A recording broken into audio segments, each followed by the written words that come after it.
Rec League podcast. Tell your friends, tell your neighbors, tell your family, tell your haters. Available on Anchor, Spotify, Google Podcasts, Apple Podcasts, Radio Public, Podchaser, Good Pods, Pocket Cast, Breaker, and Stitcher. At Rec League Podcast on Facebook, YouTube, Instagram, TikTok. At Rec League Pod on Twitter. Episode 85. Available now. Yo, whether you watching this from Facebook, Twitter, click the link in my Instagram or YouTube itself. What up, world? So I just finished Moon Knight. It is the most recent Marvel Cinematic Universe series available on Disney Plus. It stars Oscar Isaac, Ethan Hawke, May Calamaway. I hope I didn't butcher her name, but I'm pretty confident that I did. You got Stephen Grant. He wakes up. He has blackouts. When he comes out of those blackouts, there's carnage all around him. He's trying to figure out what's going on. Ethan Hawke is like this mysterious, kind of sketchy, looking for artifacts and sculptures guy. Come to find out, there is a god named Khonshu who has given Stephen Grant, I don't know how familiar y'all are with Hawkeye. I don't know how familiar y'all are with Moon Knight, so Stephen Grant has the power to become just this badass caped hooded vigilante. He's not really a hero. He's like doing the work and the bidding of somebody who empowered him. And it's Ethan Hawke versus Oscar Isaac. May Calamaway is on team Oscar, and it's an interesting watch. See, like, Disney, Marvel, Kevin Feige announced like this second wave of MCU stuff on Disney Plus. Moon Knight, Miss Marvel, She-Hulk, What If Season 2, Armored Wars, a Guardians of the Galaxy Christmas special, and a Groot animated show, a Spider-Man Homecoming animated prequel.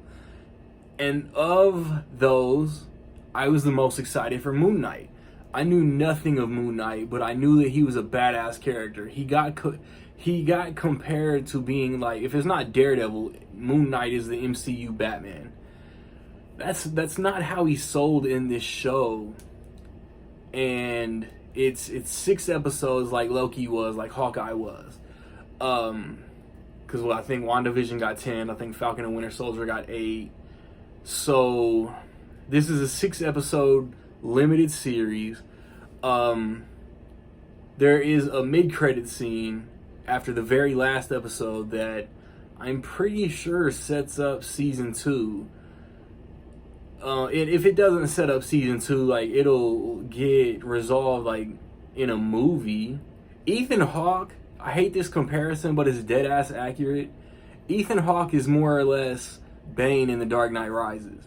He's on a mission for something bigger, and he's doing all this bidding, chasing all these clues, and Oscar Isaac is trying to stop him.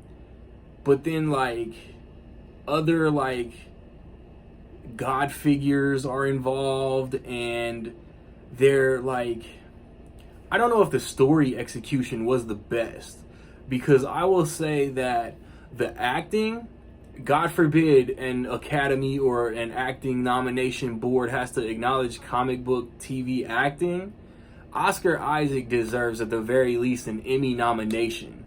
Oscar Isaac gives some of, if not hands down, the best performance acting, literal acting in the entire MCU.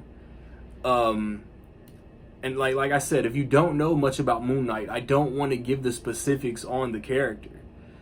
I thought the Moon Knight costume, the Mr. Knight costume, is very cool and very dope looking. I don't know if any of it was actually worn or if he was in one of those like gray spandex CGI suits.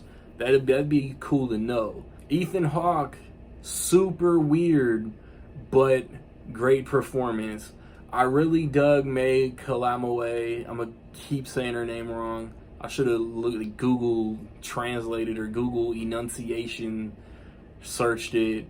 Yeah, that's my bad. I hope to see her more in the MCU. Like my biggest pet peeve, like it's not even a gripe. Like, because if this is its own centric thing and we never see Moon Knight again, fine. But there's no references of the blip that I caught. There's no references of anything MCU past. This show does nothing to set up anything MCU future. And if it does, drop a comment. Let me know what I missed. There's nothing like in a far way out of left field way. The post credit scene in Eternals kind of hints at Moon Knight or a faction that Moon Knight could be a part of. And they like, aren't we? Yeah, we're even supposed to, like, the rest of the year we're hitting Miss Marvel.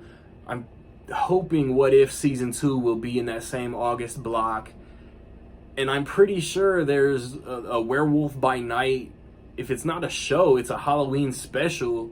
And then I'm thinking She-Hulk is going to take that Hawkeye Thanksgiving, November, December window, hopefully. And then I think Echo is going to be a 2023 show, so that's coming too. This does nothing to establish any connecting fibers to this universe. And like that's what, like that was a pet peeve.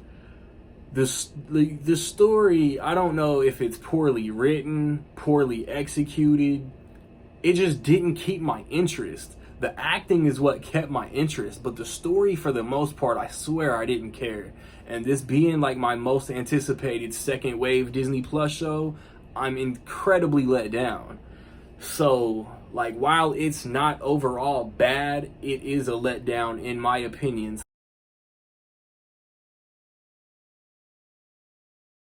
So, with all that being said, I will say that in my opinion, Moon Knight is almost dope. Have you seen Moon Knight, man? What you think about it? Positive, negative, somewhere in between? Let me know. Recent movie reviews are for The Bad Guys, The Unbearable Weight of Massive Talent. Check that out, man. Doctor Strange, to keep it MCU, Doctor Strange in the Multiverse of Madness. Tomorrow, review tomorrow. Saturday, I want to watch The Northman. I cannot promise a review, but I do want to watch it. At the very least, there will definitely be a Letterboxd review. Next weekend, nothing comes out, so my next movie review is going to end up being like Top Gun Maverick, because I want to see Men from Alex Garland, but my theater's not going to get that. So that'll be a Blind Buy Blu-ray, hopefully. So, Rec League Podcast, episode 85. We talk about 1992. We remember and discuss 1992 in movies. So check all that out, man. Like, subscribe, comment. Find me where you find me, man. Don't know where to find me. Watch these credits. Peace.